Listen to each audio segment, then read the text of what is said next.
Hey guys, remember Steven? That guy who doesn't understand how metaphor works or what the word zera means? Well, he got caught being wrong about something else. I know, shocking.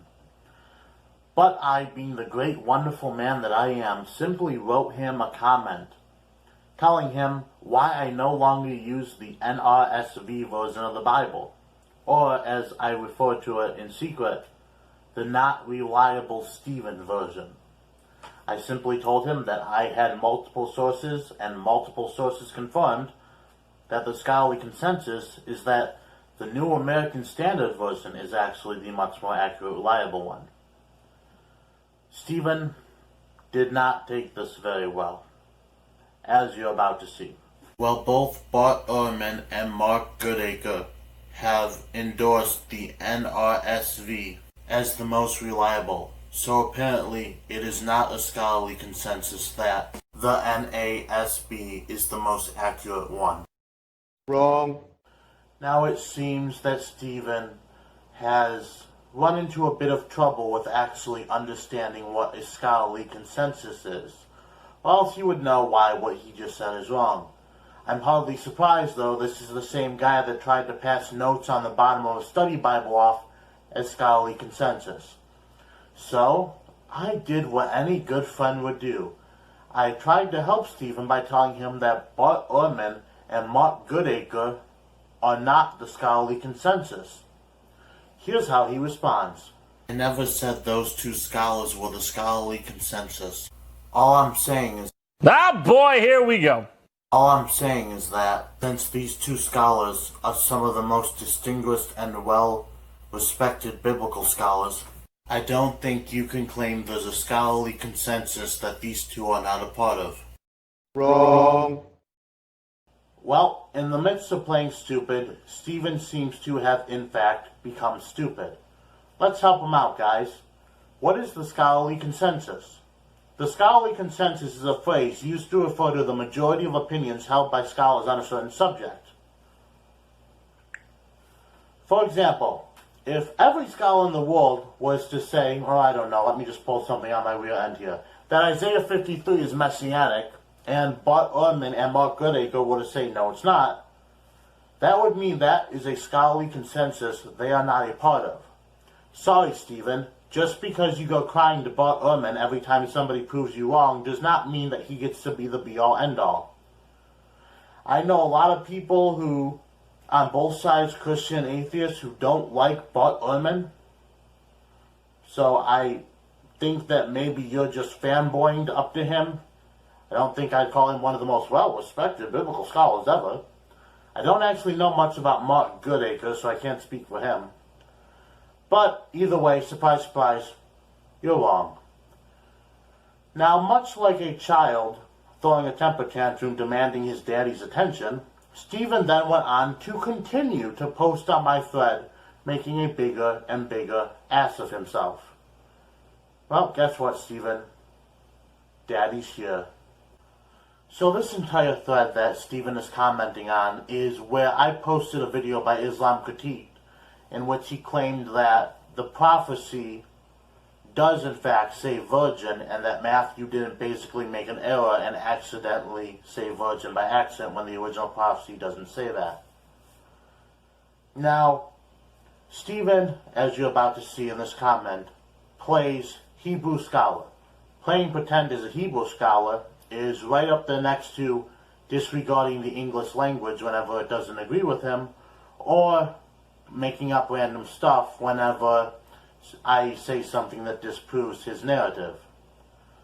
Either way, let the show begin. Roll film.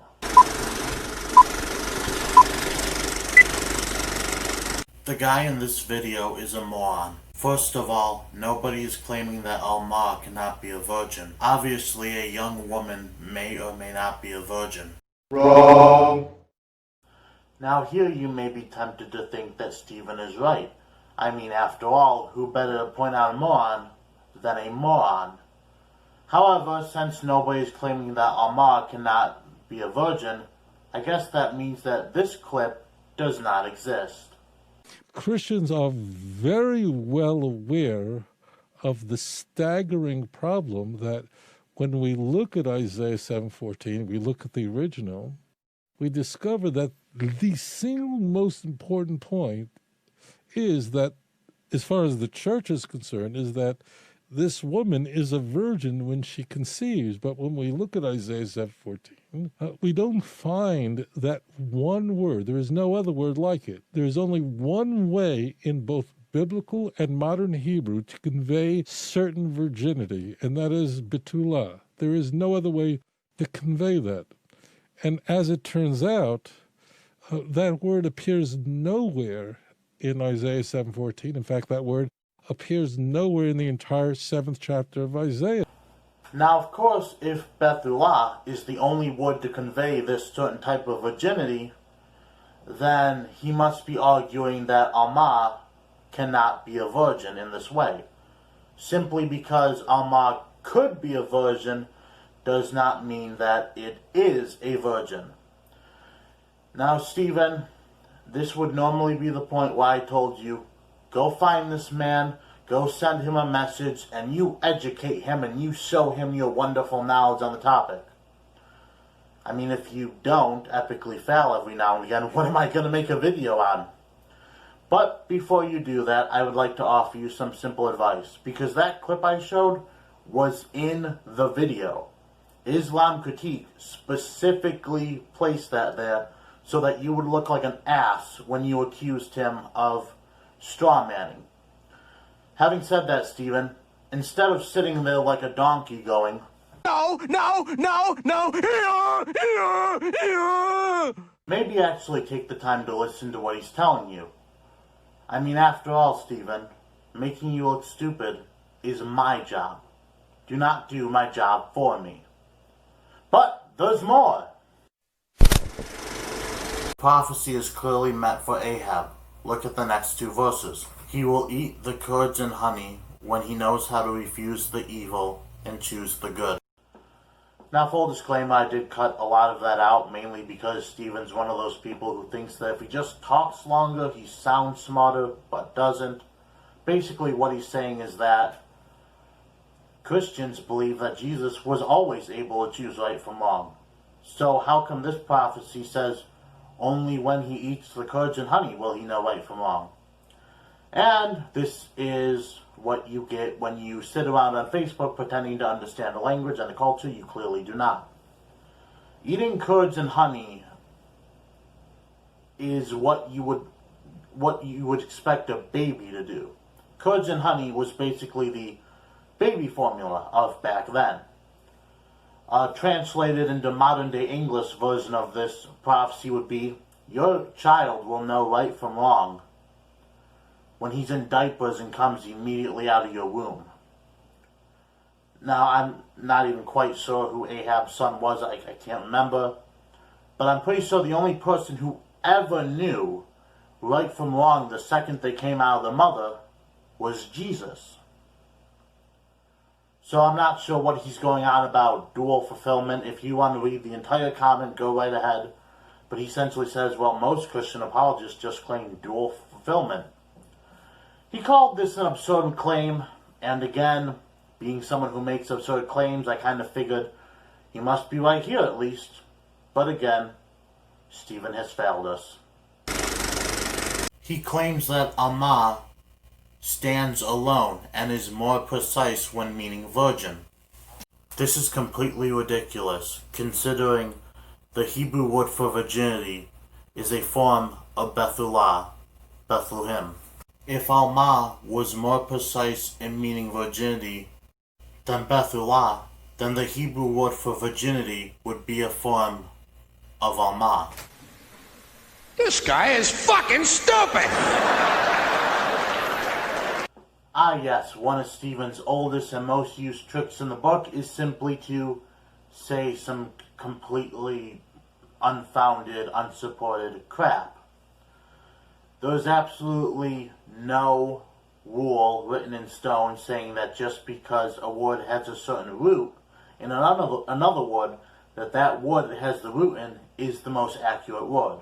There is absolutely no rule saying that. And I'd like to ask Stephen for a source to support this, but I didn't even get the last two I asked for, so I don't bother. But you know who can supply the evidence and sources? Islam Khatit. Let's see why it is he said what he said. This. Christophe Rico published a semantic study of the Hebrew word al-ma. His monograph was originally published in French and later translated into English with the help of several people, including Dr. Peter Gentry. Professor Rico's conclusions are very, very strong. From an inductive point of view, namely from the point of view of the attested evidence, the examination of all the uses, both those found in the versions and available texts, lead the researcher to endorse the following conclusion. Al-ma designates a teenage girl who is a virgin. Let's look at one passage of scripture cited by Professor Rico from the Song of Songs. 60 queens there may be, and 80 concubines, and virgins, al-ma, the word that's not supposed to mean virgin, beyond number. In the ancient Near East, kings frequently had 3 categories of women. The first category was virgin. Once the king slept with these women, they became part of the second category, the concubines. And finally, if the king really liked you, maybe you would make it to the status of queen. Notice that you can clearly see these distinctions in the first 3 lines of the verse that we just read. And once again, we have the lemma, al-ma, which in context has to mean virgin. It's critical to notice that al-ma parallels the same context in the book of Esther, where na'ara betullah is used instead. Na'ara is a generic term for a young woman, but if you want to specify a virgin, you add betullah. Al-ma, on the other hand, needs no such qualification. It's a much more precise term, clearly referring to a virgin that stands on its own. Now I know, it must be shocking, the guy who can't even get English right failed Hebrew. But that's the power of being able to supply your sources. You should try it sometime, Stephen. As soon as you learn that you can't just pull things out of midair when you find someone debunked you, you actually learn what the scholarly consensus is, and you stop pretending to know that which you don't know, especially when calling other people a moron. Having said that, Stephen, I just want you to know, it only gets worse from here. The more you talk, the stupider you look, the more I get to make videos. And before you go crying to me in Messenger again, I would just like to let you know that my kindness will return the second your cooperation does. As for now, crying to me in Messenger, it won't do anything but make it more fun for me. Because the whole time you're doing it, I'm going to be sitting there going, Yes! Yes! Oh, let me taste your tears. Your tears are so yummy and sweet. That's all, folks.